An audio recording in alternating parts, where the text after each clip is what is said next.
Te invité al programa porque me interesa mucho tu visión acerca de cómo llevas a cabo tu misión de vida, porque finalmente la labor profesional es una misión de vida, es una misión, diríamos, incluso espiritual, ¿no? Estamos durante el mayor tiempo de horas del día enfocados en nuestra mente, en nuestro corazón, en nuestras emociones, a llevar a cabo un trabajo, a llevar a cabo un objetivo.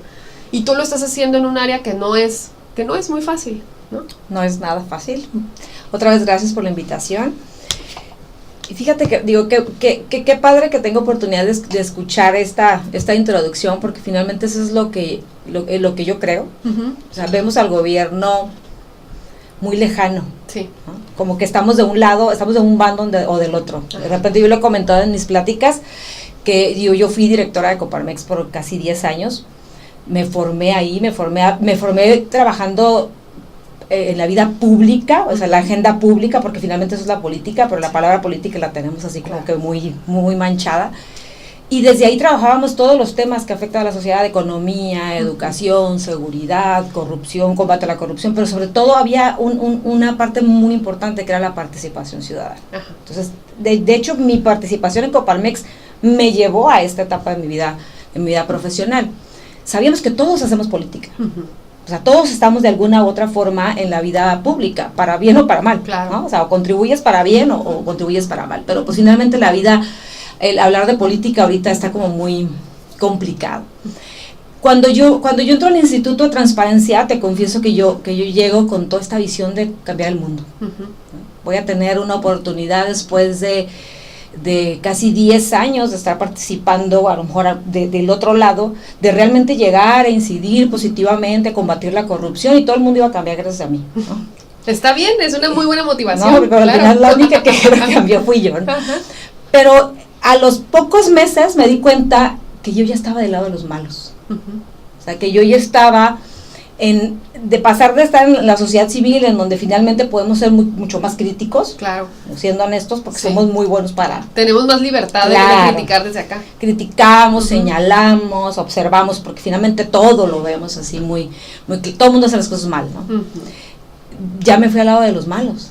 O sea, ya estaba yo del otro lado, o sea, ya estás en la nómina, pues. Claro. Entonces ya Y finalmente... donde la gente te señala. Claro, y donde finalmente te das cuenta que no está tan fácil cambiar el mundo ni cambiar las cosas, y donde no ha sido fácil, digo, al ratito que platiquemos Uh-huh. del tema de género, pero no ha sido nada fácil, porque llegas y probablemente vienes acostumbrada a marcar tu agenda, a marcar tus tiempos, a tener tus propios objetivos y trabajar para conseguir las cosas que quieres conseguir. Y probablemente dependen en gran medida de tu trabajo, Ajá. de tu esfuerzo, de tu compromiso, de la cantidad de horas que le metes al proyecto que tengas, ¿no? Pero llegas a este otro lado Uh-huh. y es como entrar a un pantano. Sí. O sea, empiezas a querer moverte con la misma rapidez, con la misma, a lo mejor, eficacia, eficiencia, con tus valores por frente, con todo este ánimo, y te confieso que para mí fue como porque me metieron el freno de mano. Uh-huh. Uh-huh. O sea, esa ha sido la experiencia personal. ¿En qué lo llegas a sentir, Elba? O sea, ¿lo sientes en que de por sí los tiempos en el gobierno pues son muy lentos por la burocracia? Porque estamos muy limitados también por el tiempo que marcan las leyes, por las formalidades, por las competencias también, por quién tiene facultades, etcétera, ¿no? Todo eso hace que las actividades en gobierno sean muchas veces pues muy, muy lentas y nos llegan a hacer desesperarnos. Pero además de eso, Elba, ¿qué es lo que a ti, cuáles son las cuestiones que a ti como mujer, y no solamente como mujer desde la perspectiva de equidad de género, que ahorita vamos a hablar de esto, sino como una mujer que a ti te toca encarnar en este planeta como mujer, y además te toca llevar a cabo esta misión de vida en la cual tú crees firmemente que algo se puede hacer de tal manera, y de pronto llegas y con qué te topas en la función pública? Creo que te topas con por eso tengo que ir con ustedes, para que me estén ubicando constantemente. para volver al momento presente. Exacto, ¿no? las expectativas, Sí, ¿no? sí. Creo que lo más difícil ha sido eso. Primero, no sé en qué momento de mi vida, Carmen, yo creo que yo era muy chiquita cuando yo tenía todo este ímpetu interno y decía, es que yo voy a cambiar el mundo, Uh-huh. ¿no? Creo que cuando era muy pequeña, Uh-huh. decía, voy a ser presidente de México, ¿no? Claro. no sé por qué, y voy a cambiar, y quería cambiar todas las cosas.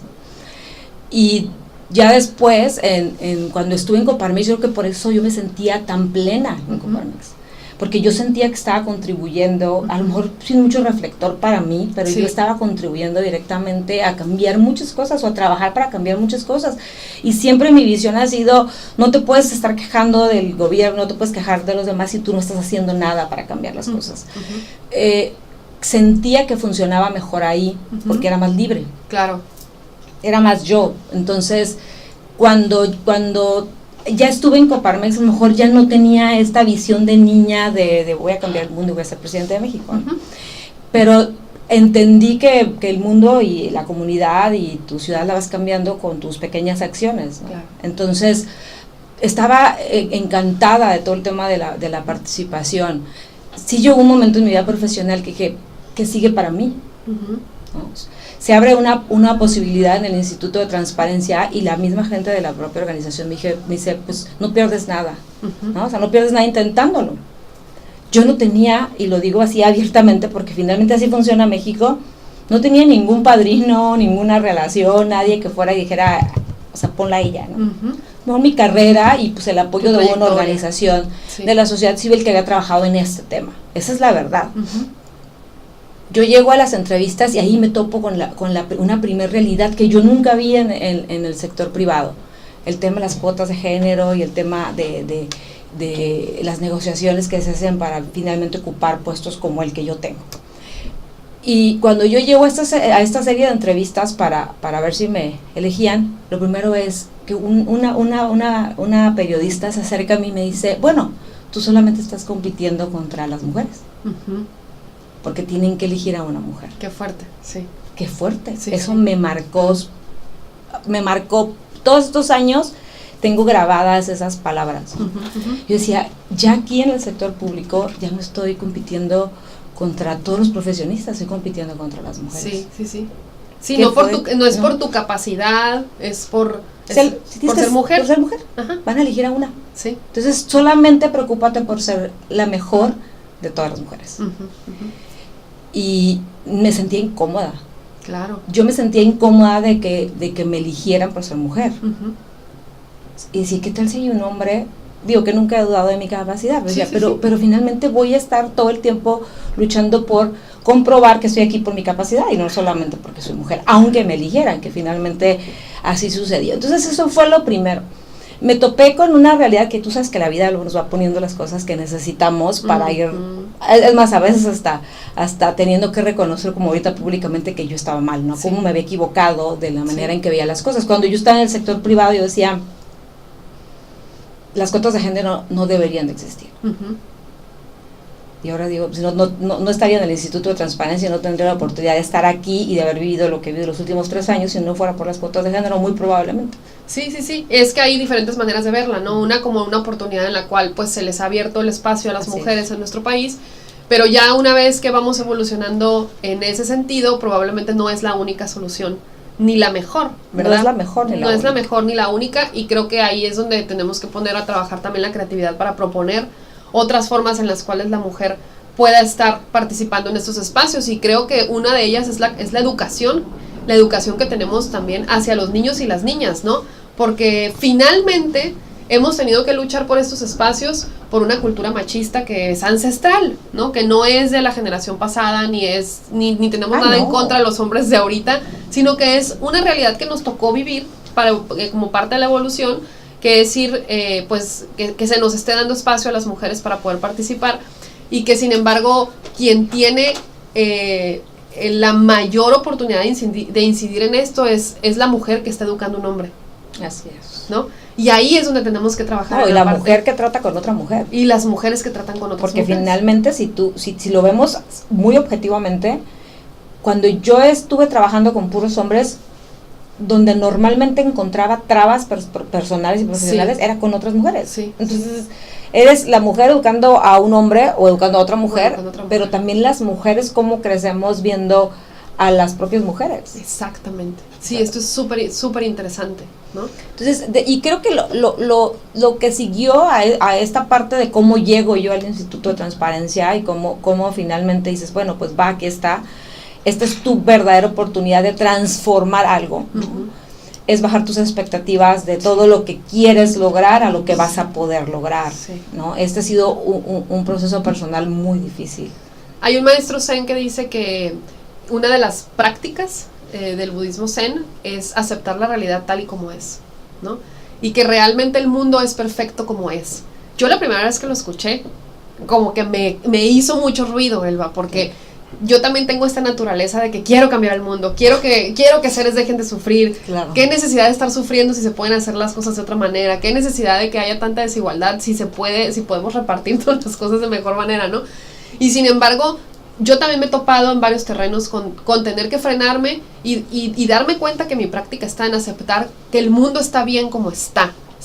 Ahorita vamos a regresar con este tema, vamos a ir a un corte, pero sin conformarnos, ¿no? Así es. Sin decir, bueno, pues ya ni modo, las cosas son así. No, es con la sabiduría de saber que el mundo es perfecto como es. Desde ahí entonces puedo estar en el momento presente accionando para construir mejor el futuro, ¿no?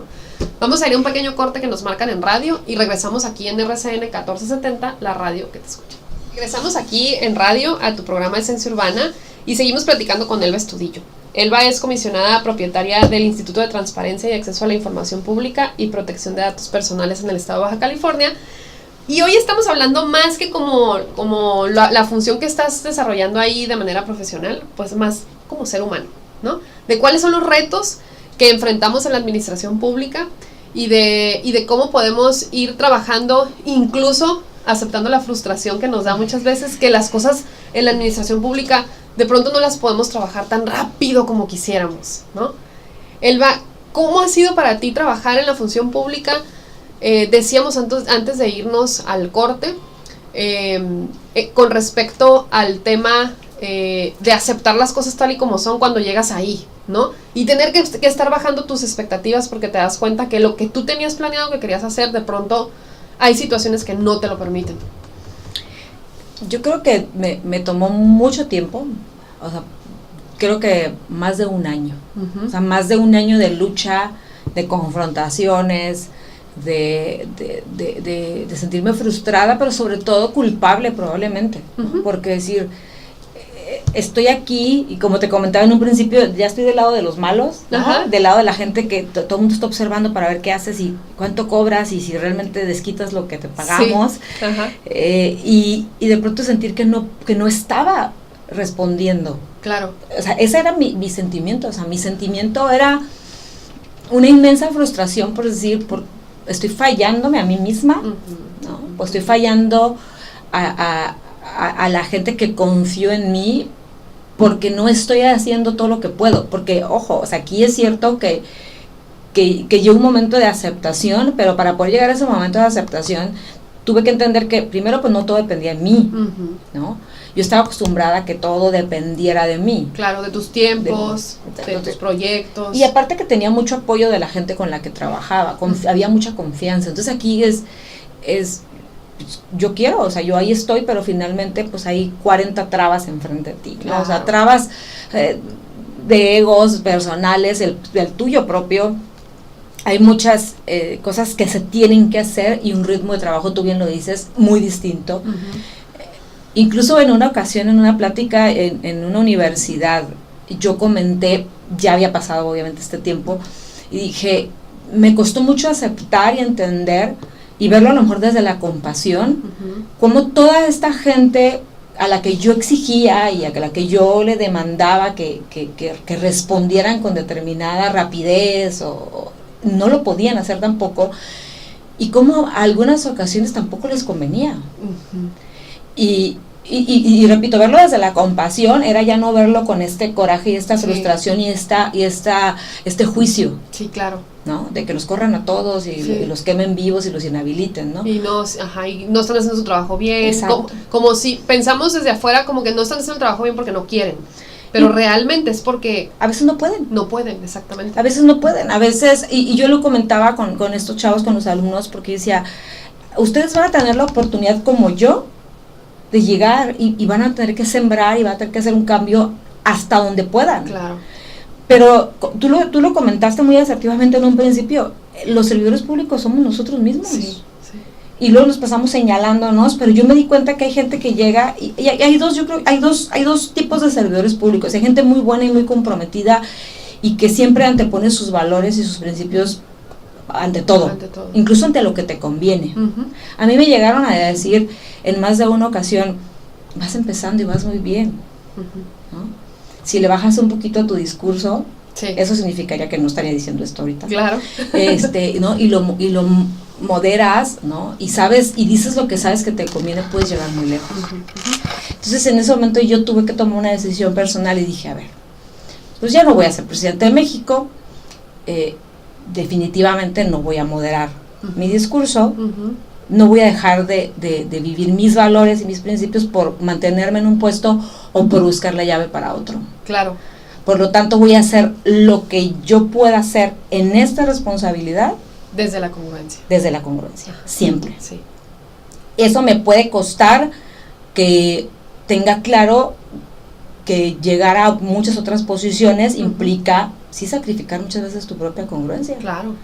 Porque tienes que, y tú lo has vivido, votar cosas que no quieres votar, aprobar cosas que no quieres aprobar, hacer cosas que no quieres hacer, pero que finalmente tienes ciertas presiones o compromisos o cosas que tienes que cumplir. Entonces, yo voy a terminar mi gestión como comisionada del Instituto de Transparencia con toda la tranquilidad de todo el tiempo haber hecho lo que tenía que hacer, cómo lo tenía que hacer, con un crecimiento personal tremendo.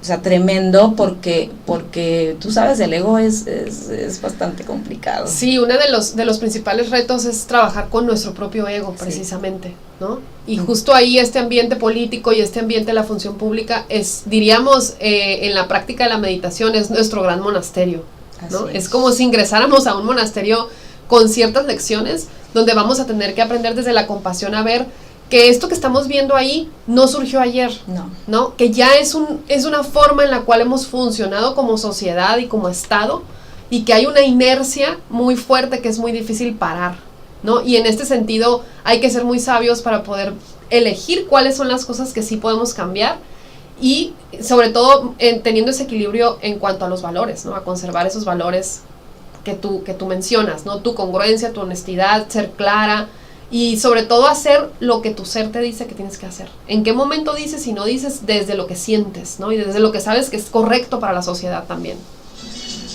Oye, Elba, y para las personas que están acá en la transmisión en vivo, pues no les tocó la primera parte del programa, pero acá nuestro amigo Víctor la está grabando y nos las va a subir ya completo todo el programa para que lo puedan disfrutar.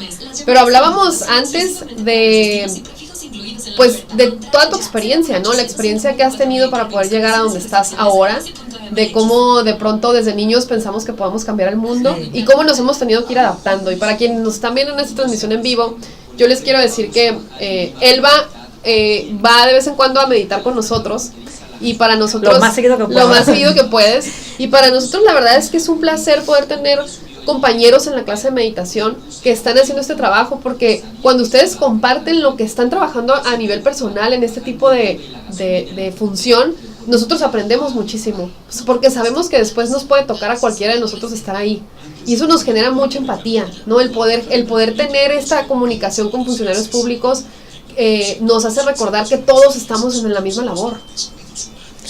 No, y lo difícil que es, a mí me ha servido muchísimo. Aprovecho para saludar, creo que Marta por ahí está conectada. Sí. Normalmente por los días en que estoy en Mexicali, Tijuana, me toca más verla a ella, también con Loreta.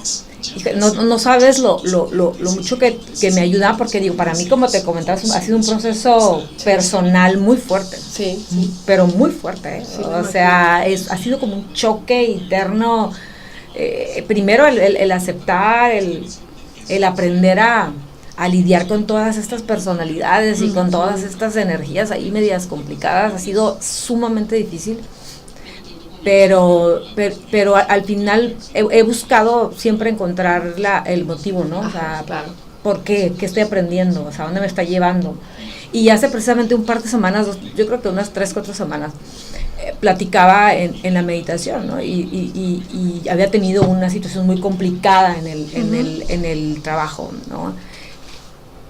Estamos de vuelta con y volvemos. Urbana.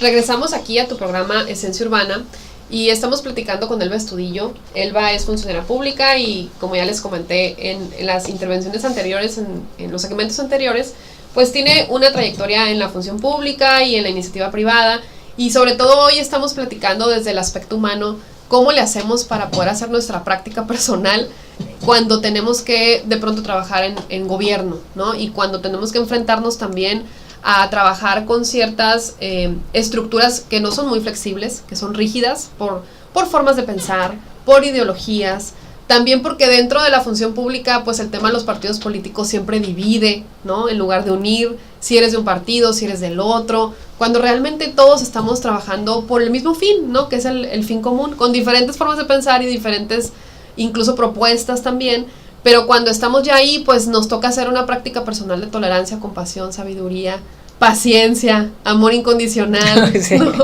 Y a veces pensamos, Elba, y lo decíamos fuera del aire, ¿no? Que la práctica tiene que ser cambiar hacia afuera, pero luego eso nos hace cambiar hacia adentro. Creo que lo que yo me voy a llevar y lo más gratificante va a ser eso, el cambio personal, el cambio interno.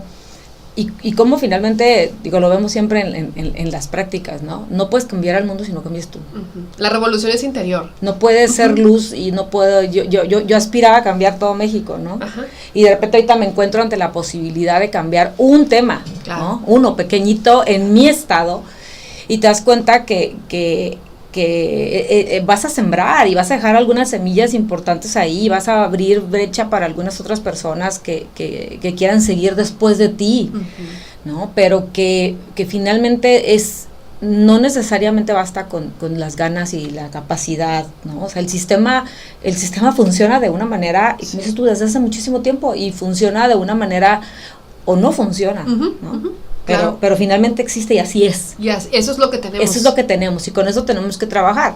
O sea, necesitaríamos muchas horas para hablar de todas mis experiencias, pero la primera pues fue, enfréntate a la cuota y pues ya llegaste, ¿no? Uh-huh. Segundo, enfréntate a cómo funciona esto, y aquí funciona esto como de la siguiente manera. O sea, yo venía en un carro manejando a 120 kilómetros por hora, ¿no? O sea, un sedán medianamente nuevo en donde ibas a 120 kilómetros por hora y de repente tómala, pues ahí te subes a un bochito, ¿no? Que donde vas a 20 kilómetros no le han dado mantenimiento. Una calle no muy bien pavimentada, con un poco de baches. Y acepta, sí, que ya no vas en el mismo carro a la misma velocidad. Sí. Esta primera parte fue difícil.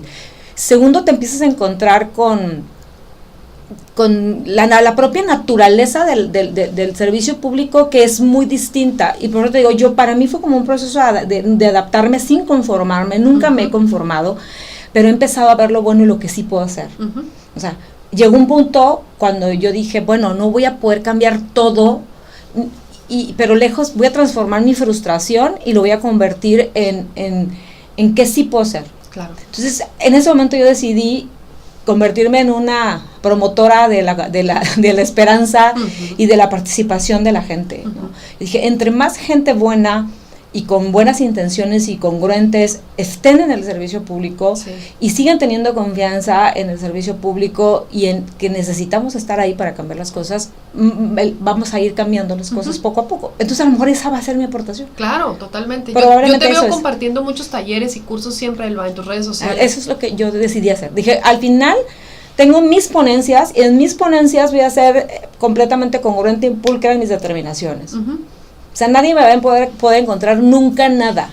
¿Con qué sectores te toca a ti compartir esto que vives y que de lo cual estás segura que tienes que dar al mundo? Con estudiantes, con otros servidores públicos. Fíjate uh-huh. que es súper gratificante cuando voy a platicar con una dependencia de gobierno y en donde me reúnen a todos los servidores públicos, y en donde yo entre a lo mejor un poco de broma, de ironía y de sarcasmo, puedo llegar y probablemente transmitir o contagiar de lo que yo sí creo. De esperanza. ¿Sí? Sí. Decir, a ver, tú eres un servidor público y probablemente vas a ir de 8 a 3 o de 8 a 5 y pues ya aquí estoy, ¿no? Ya tengo a lo mejor mi base y ya como para toda la vida. Uh-huh. Pero yo lo que comparto es que al final cada una de nuestras acciones se van a reflejar en algo positivo o algo negativo para los demás, Claro. por mínimo que nosotros creamos Claro. que es lo que nosotros hacemos. Entonces, cuando tú llegas con una persona que probablemente tiene una función meramente administrativa y le haces ver que ellos son los que verdaderamente están haciendo la diferencia de afuera, no son los grandes candidatos, ni somos los que tenemos probablemente un micrófono o una cámara para hablar, sino son los que están convirtiendo o regresando la esperanza en la gente, porque lo que con lo que yo me enfrenté en el instituto fue que la gente ya no cree nada ni en nadie. O sea, yo ahorita probablemente como te sucede a ti y a muchos de nosotros, vemos las redes sociales y estás echando tierra, odio, o sea, no hay propuesta, no hay nada, o sea, todos nada más puro reclamo. Todos somos enemigos aparte, Sí, ¿no? sí. O sea, y finalmente cuando tú llegas con un servidor público y le dices, espérame, no. O sea, si tú tienes en tus manos la posibilidad de regresarle a un ciudadano la esperanza en el sistema, ¿qué es lo que yo hago? O sea, lo que yo busco es que la gente se dé cuenta que no todo está completamente perdido. Sí. Y que hay instrumentos y herramientas Exactamente. para poder darle luz, ¿no?, al sistema también. Y que no lo vamos a cambiar, y yo sí lo digo, y cuando voy, por ejemplo, con este otro grupo que son los estudiantes, a mí me gusta mucho hablar con estudiantes y les digo, a ver, chavos, compartiendo memes, ¿no?, antisistema, no vamos a cambiar México. Claro. Y eso somos expertos, ¿no? Los mexicanos somos muy buenos para hacer memes muy chistosos de nuestro presidente y de nuestros gobernantes. Y finalmente tenemos herramientas que existen ahí, que la ley nos proporciona alternativas reales para que, ¿quieres saber cómo está haciendo su trabajo el gobierno? Avísalo. Claro. Hay mucha energía que desperdiciamos en la crítica. Exacto. Que pudiéramos poner en construir. Así es. Elba, un mensaje final que nos quisieras dar. ¿Hay funcionarios buenos? ¿Hay gente buena en el sistema? Sí, hay muchísimos funcionarios y muchos servidores públicos buenos. Creo que el sistema está diseñado y está funcionando más con la gente que se mueve por sus propios intereses y los intereses del grupo y no necesariamente por el bien común. Entonces creo que el mensaje sería, los pocos o muchos servidores públicos que estamos en esto, si seguimos trabajando en la congruencia, aún entendiendo y aceptando lo que a mí me ha tocado aceptar, de que no puedes trabajar, ni decidir, ni hacer las cosas en función del siguiente puesto. Tienes que hacerlo en función de lo que te toca hacer en ese momento. Claro.